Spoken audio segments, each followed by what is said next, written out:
શ્રી ગણેશાય નમઃ. મિત્રો, આપ જોઈ રહ્યા છો યુટ્યુબ આપની ચેનલ ધર્મની પાઠશાળામાં આપનું સ્વાગત છે. મિત્રો, આજના વિડીયોમાં આપણે જાણીશું યોગીની એકાદશીના દિવસે કયા ખાસ ઉપાય કરવા જોઈએ અને યોગીની એકાદશી વ્રત કથા. જો આપને આ વિડીયો પસંદ આવે તો લાઈક કરજો, શેર કરજો અને જો આપ આ ચેનલ પહેલી વખત જોઈ રહ્યા હોય તો સબસ્ક્રાઈબ જરૂરથી કરજો, જેથી આવનાર નવા વિડીયોની માહિતી આપ સુધી પહોંચી શકે. ધન્યવાદ. ઓમ કૃષ્ણાય વાસુદેવાય હરિયે પરમાત્મને પ્રણતઃ ક્લેશનાશાય ગોવિંદાય નમો નમઃ. મિત્રો, યોગીની એકાદશીનું વ્રત તારીખ 2 જુલાઈ મંગળવારના દિવસે કરવામાં આવશે. એકાદશી તિથિના દિવસે પૂરી વિધિ સાથે ભગવાન વિષ્ણુની ઉપાસના કરવાથી વ્યક્તિના પાપ નષ્ટ થાય છે. સાથે જ માતા લક્ષ્મીની પણ વિશેષ કૃપા વ્યક્તિને પ્રાપ્ત થાય છે. તેમજ ઘર પરિવારમાં સુખ સમૃદ્ધિ બનેલી રહે છે. એકાદશી તિથિના દિવસે ભગવાન વિષ્ણુની પૂજા ભક્તિભાવ સાથે કરવી જોઈએ. એકાદશી તિથિ પર કેટલાક વિશેષ ઉપાયો પણ કરવા જોઈએ. આમ કરવાથી વ્યક્તિને કરિયર અને વેપારમાં તક મળે છે અને પરિવારમાં સુખ સમૃદ્ધિ આવે છે. મિત્રો, ચાલો જાણીએ યોગીની એકાદશીના દિવસે કયા ખાસ ઉપાય કરવા જોઈએ. મિત્રો, આપણે આપણા જીવનમાં જાણતા અને અજાણતા અનેક પ્રકારના પાપ કરી બેસીએ છીએ. આવી સ્થિતિમાં એકાદશીના દિવસે પશુ પક્ષીઓની સેવા કરવાની સાથે તેમને પાણી અને ખોરાક ખવડાવવા જોઈએ. આ સાથે જ જરૂરિયાતમંદ અને ગરીબ લોકોને અન્ન, પાણી, વસ્ત્ર અને દક્ષિણા વગેરેનું દાન કરવું. આ ઉપાય કરવાથી દરેક પ્રકારના પાપોથી મુક્તિ સાથે ગ્રહદોષથી પણ મુક્તિ મળે છે. યોગીની એકાદશીના દિવસે ભગવાન વિષ્ણુને સંબંધિત તુલસીની માળા સાથે ઓમ નમો ભગવતે વાસુદેવાય મંત્રનો જાપ કરવો જોઈએ. આ સાથે જ ભગવાનને અન્નકૂટ પણ અર્પણ કરવા, જેમાં તુલસીના પાન અવશ્ય ચડાવવા. આથી જીવનની અનેક સમસ્યાઓ દૂર થાય છે અને આ એકાદશીના દિવસે મંત્ર જાપ ફાયદાકારક સાબિત થાય છે.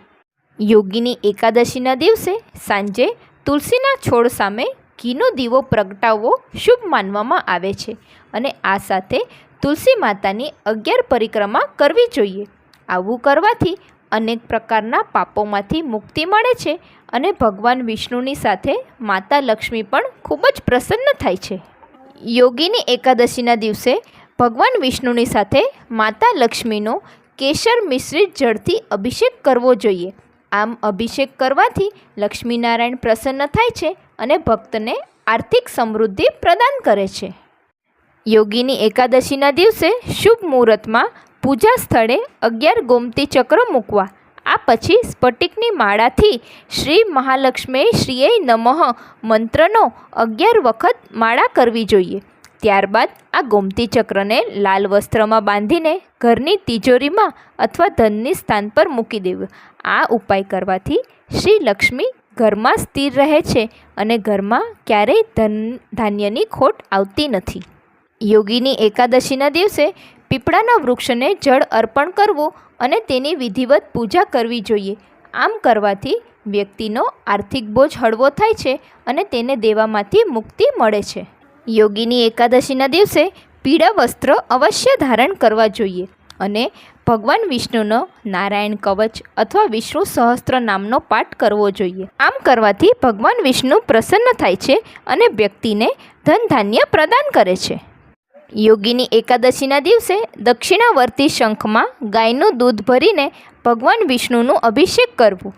આમ કરવાથી વ્યક્તિને ભગવાન વિષ્ણુના આશીર્વાદ પ્રાપ્ત થાય છે. યોગીની એકાદશીના દિવસે વ્યક્તિને એકાદશીનું વ્રત અવશ્ય કરવું જોઈએ અને આ સાથે એકાદશી વ્રત કથાનો પાઠ વાંચવો જોઈએ. આમ કરવાથી વ્યક્તિના દરેક પાપ નષ્ટ થાય છે. આ સાથે વ્યક્તિને 88,000 બ્રાહ્મણોને ભોજન કરાવ્યા બરોબરનું પુણ્ય પ્રાપ્ત થાય છે અને સ્વર્ગની પ્રાપ્તિ થાય છે. યોગીની એકાદશીની વ્રત કથા. ધર્મરાજ યુધિષ્ઠિર બોલ્યા, હે જનાર્દ, હવે તમે મને જેઠ માસના કૃષ્ણ પક્ષની એકાદશીની કથાનું વર્ણન કરો અને આ એકાદશીનું નામ શું છે અને તેનું મહાત્મ્ય વિશે મને જણાવો. શ્રી કૃષ્ણ બોલ્યા, હે કુંતી પુત્ર, જેઠ માસના કૃષ્ણ પક્ષમાં જે એકાદશી આવે છે તેનું નામ યોગિની એકાદશી છે. તે સંસાર સાગરમાં ડૂબેલા પ્રાણીઓને તારવવા માટે આ એકાદશીને ઉત્તમ તિથિ ભગવાન વિષ્ણુએ જણાવી છે.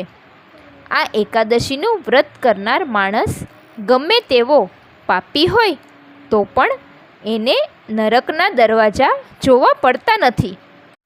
અલકાપુરીના રાજાધિરાજ કુબેર સદાય શિવની ભક્તિમાં મગ્ન રહેતા હતા. એમને હેમમાલી નામનો એક યક્ષ હતો જે કુબેર માટે પૂજાના ફૂલ લાવતો હતો. હેમમાલીની પત્નીનું નામ વિશાલાક્ષી હતું, જે અત્યંત સ્વરૂપવાન હતી. યક્ષ હેમમાલી પત્નીનો અત્યંત આશિક હતો. કાયમ મોહપાશમાં બંધાયેલ રહેતો હતો. પોતાની પત્ની વિના ઘડી પણ રહી શકતો નહીં. એક દિવસની વાત છે. હેમમાલી માનસરોવરમાંથી કમળના ફૂલો લાવીને ઘરમાં જ રોકાઈ ગયો. પત્નીની પ્રેમજાળમાં જકડાઈ જવાને લીધે કુબેરના ભવનમાં ફૂલ આપવા જઈ શક્યું નહીં. આ બાજુ કુબેર શિવ મંદિરમાં બેસીને પૂજન કરી રહ્યા હતા. એમણે બપોર સુધી હેમમાલીની રાહ જોઈ, પરંતુ એ આવ્યો નહીં. આથી જ્યારે પૂજાનો સમય પસાર થઈ ગયો ત્યારે કુબેરે ક્રોધિત થઈને સેવકને હેમમાલીના ઘેરે રવાના કર્યો. થોડી જ વારમાં એક સેવક પાછો આવ્યો અને કહેવા લાગ્યો, માલિક, એ તો પત્નીની કામનામાં આસક્ત થઈને રમણ કરી રહ્યો છે. આ વાત સાંભળીને કુબેર ક્રોધના લીધે રાતાપીળા થઈ ગયા અને તરત જ હેમમાલીને બોલાવ્યો અને કહ્યું, હે પાપી, અરે દુષ્ટ, ઓ દુરાચારી, તે ભગવાનની અવહેલના કરી છે.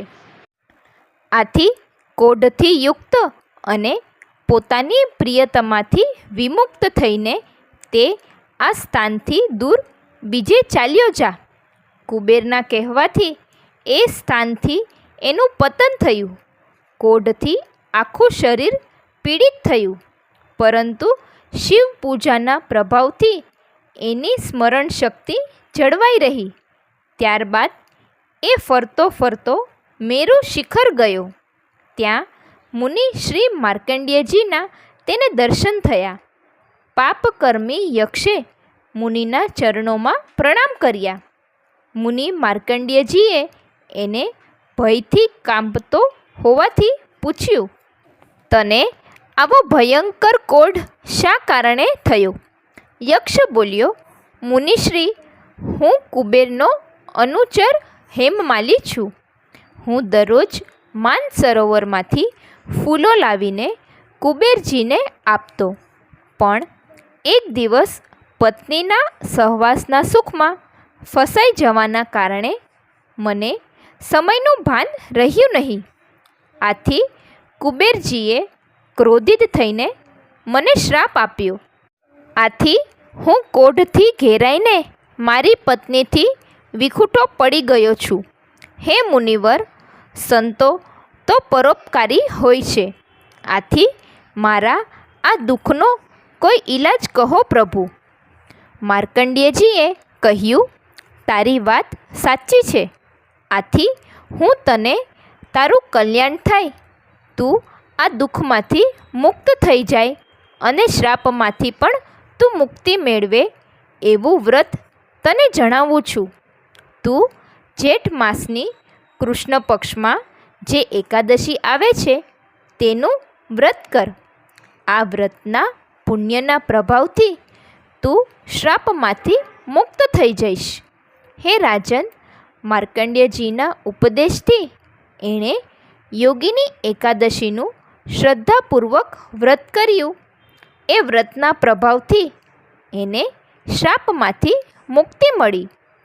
ક્રોધ દૂર થઈ ગયો, દિવ્ય શરીર પ્રાપ્ત થયું. આ વ્રતનું અનુષ્ઠાન કરવાથી એ પૂર્ણ સુખી થઈ ગયો. આ વ્રત એટલું શ્રેષ્ઠ છે કે 88,000 બ્રાહ્મણોને ભોજન કરાવવાથી જે ફળ મળે છે એની સમાન ફળ યોગીની એકાદશીનું વ્રત કરનાર મનુષ્યને મળે છે. આ મહાત્મ્યને વાંચવાથી કે સાંભળવાથી મનુષ્ય બધાય પાપોમાંથી મુક્ત થઈ જાય છે અને વૈકુંઠવાસ પ્રાપ્ત કરે છે. મિત્રો, બોલો જગત પિતા પરમાત્મા ભગવાન વિષ્ણુની જય. મિત્રો, આજના વિડીયોમાં આપણે જાણ્યો યોગીની એકાદશીના વિશેષ ઉપાય અને યોગીની એકાદશીની વ્રત કથા. મને આશા છે કે આપને આ વિડીયો જરૂર પસંદ આવ્યો હશે. મને સાંભળવા બદલ ધન્યવાદ. આપ સૌને મારા જય શ્રી કૃષ્ણ.